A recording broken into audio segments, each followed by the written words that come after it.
कंदमूल फल सुरसयति दिए राम तहुआनी प्रेम सहित प्रभु खाए बारंबार बखानी। उन्होंने अत्यंत रसीले और स्वादिष्ट कंदमूल और फल लाकर श्री राम जी को दिए। प्रभु ने बार बार प्रशंसा करके उन्हें प्रेम सहित खाया। पानी जोरिया के भई टाड़ी प्रभु ही बिलो की बाड़ी विद्या स्तुति करो तुम्हारी प्रथम जाति में जड़मति वारे अधमते अधमयति नारे तीन माह में मति मंगल धारी कहर भूपति सुनु भामिनी बाता मान एक भगति करनाता जाति पाति कुल धर्म बढ़ाए धन बल परिजन गुण चतुराई भगति नर सोहई कहता बिनु जल बारिद देखिए जैसा। फिर वे हाथ जोड़कर आगे खड़ी हो गई। प्रभु को देखकर उनका प्रेम अत्यंत बढ़ गया। उन्होंने कहा, मैं किस प्रकार आपकी स्तुति करूं? मैं नीच जाति की और अत्यंत मूढ़ बुद्धि हूँ, जो अधम से भी अधम है। स्त्रियां उनमें भी अत्यंत अधम हूँ और उनमें भी हे पापनाश मैं मंद बुद्धि हूँ। श्री रघुनाथ जी ने कहा, हे भामिनी मेरी बात सुन, मैं तो केवल एक भक्त ही का संबंध मानता हूँ। जाति पाति कुल धर्म बढ़ाई धन बल कुटुंब गुण और चतुरता इन सबके होने पर भी भक्ति से रहित मनुष्य कैसा लगता है? जैसे जलहीन बादल शोभाहीन दिखाई पड़ता है। नवदा भगते कहूँ तो पाही सावधान सुनु धरो मन माही प्रथम भगति संत कर संगा दूसरे रति मम कथा प्रसंगा। मैं तुझसे अब अपनी नवदा भक्ति कहता हूँ, तू सावधान होकर सुन और मन में धारण कर। पहली भक्ति है सत्यों का सत्संग, दूसरी भक्ति है मेरे कथा प्रसंग में प्रेम। गुरु पद पंकज सेवा तीसरी भगति अमान चौथी भगति मम गुण गण तरई कपट तजगान। तीसरी भक्ति है अभिमान रहित होकर गुरु के चरण कमलों की सेवा और चौथी भक्ति यह है कि कपट छोड़कर मेरे गुण समूहों का गुणगान करे।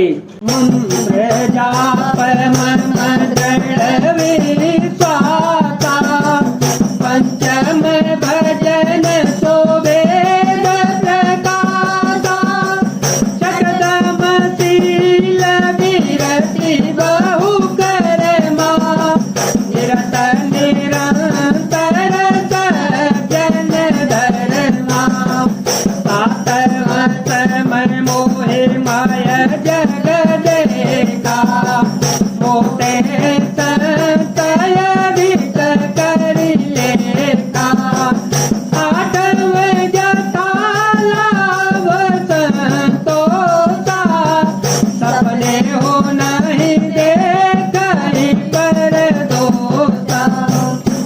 मेरे राम मंत्र का जाप और मुझ में दृढ़ विश्वास यह पांचवी भक्ति है जो वेदों में भी प्रसिद्ध है। छठी भक्ति है इंद्रियों का निग्रह, शील अच्छा स्वभाव या चरित्र, बहुत कार्यों से वैराग्य और निरंतर संत पुरुषों के धर्म आचरण में लगे रहना। सातवीं भक्ति है जगत भर को संभाव से मुझ में ओतप्रोतराममय देखना और संतों को मुझसे भी अधिक करके मानना। आठवीं भक्ति है जो मिल जाए उसी में संतोष करना और स्वप्न में भी पराये देशों को न देखना। नवम सरल दवसन छलहीना हम भरोसा ही हरसन दीना। नवम हुए कहूँ दिन के होई नारे पुरुष सचराचर कोई।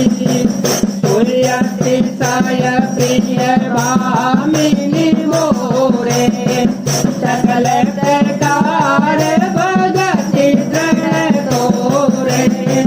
योगी दंड दूर भगति जोई तो कहूँ आज सुलभ भई सोई।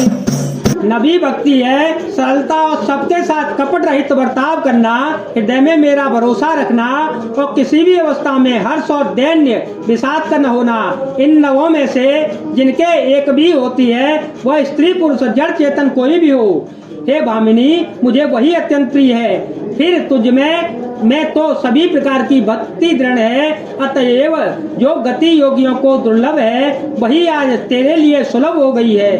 मम दर्शन पल परम अनुपा जीव पावन जस जस रूपा। जगत सुता करे सुधीर भामिनी क्या नहीं कहूँ करीब रसामिनी। पंपा तरही जाओ रघुराई तहोई सुग्रीव मिताई। सो सर्व कहि देव रघुवीरा जानत हूँ पूछहूँ मत धीरा। बार बार प्रभु पद सिरुलाई प्रेम सहित सब कथा सुनाई। मेरे दर्शन का परम अनुपम फल यह है कि जीव अपने सहज स्वरूप को प्राप्त हो जाता है। हे भामिनी अब यदि तू गजगामिनी जानकी की कुछ खबर जानती हो तो बता दे। सबरी ने कहा हे रघुनाथ जी आप पंपा नामक सरोवर को जाइए, वहाँ आपकी सुग्रीव से मित्रता होगी। हे देव हे रघुवीर वह सब हाल बतावेगा। हे धीर बुद्धि आप सब जानते हुए भी मुझसे पूछ रहे हैं। बार बार प्रभु के चरणों में सिर नवाकर प्रेम सहित उसने सब कथा कह सुनाई। कही कथा सकल विलोकी हरि मुख हृदय पद पंकज धरे। तज जोग पावक देह हरि पद लीन भई गहन फिरे। कर विविध कर्मय धर्म बहुमत शोक प्रद सब त्यागहूँ। विश्वास करि कह दास तुलसी राम पद अनुराग हूँ। सब कथा कहकर भगवान के मुख के दर्शन कर हृदय में उनके चरण कमलों को धारण कर लिया और योगाग्नि से देह को त्याग कर जलाकर वह उस दुर्लभ हरिपद में लीन हो गई जहाँ से लौटना नहीं होता। तुलसीदास जी कहते हैं कि अनेकों प्रकार के कर्म अधर्म और बहुत से मत ये सब शोकप्रद हैं। हे मनुष्यों इनका त्याग कर दो और विश्वास करके श्री राम जी के चरणों में प्रेम करो। जाति नय भजन ममहि मुक्ति नियति नारी। महामंद मन सुख चाहती ऐसे प्रभु विसारी। जो नीच जाति की और पापों की जन्मभूमि थी ऐसी स्त्री को भी जिन्होंने मुक्त कर दिया। अरे महा दुर्बुद्धि मन तू ऐसे प्रभु को भूलकर सुख चाहता है। जय जय श्री राम जय वीर हनुमान जी महाराज जय भोलेनाथ जय दीनानाथ।